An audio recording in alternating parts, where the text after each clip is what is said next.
দাস দ্বীপ আসলে তার বয়সটা খুবই কম, 21 বছর বা তার নিচে হবে। কিন্তু যে অবস্থায় সে মারা গেল, আমরা শুনতেছি যে হার্ট অ্যাটাক করে সে মারা গেছে।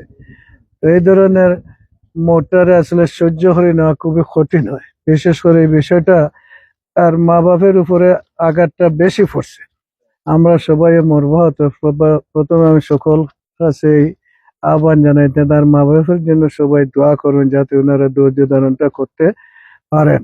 আর আমরা সবাই তার মৃত্যুতে আমরা গোটা সিলেটবাসী মর্মাহত। ছেলেটা অত্যন্ত ট্যালেন্ট ছিল এবং খুবই মেধাবী ছিল। আমরা মনে করি সিলেটের একটা সম্পদ আমাদের হারিয়ে গেছে।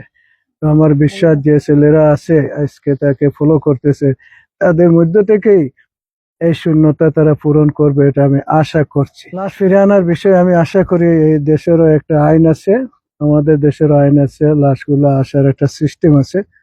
আমি বলেছি তার আত্মীয় স্বজনকে যেদিন কোনো অসুবিধা ফিল করেন এই বিষয়ে আমরা সহযোগিতা করব। মালয়েশিয়ার সাথে আমাদের ভালো একটা সম্পর্ক আছে, এই দেশের আমাদের সম্পর্ক আছে। এছাড়া আমাদের বাঙালি ছেলেরা এবং অনেক উচ্চ শিক্ষিত লোক সেখানে থাকেন। কোনো প্রয়োজন হলে আমি বলে গেছি যে আমাদেরকে স্মরণ করার জন্য আমরা সহযোগিতা করবো ইনশাআল্লাহ।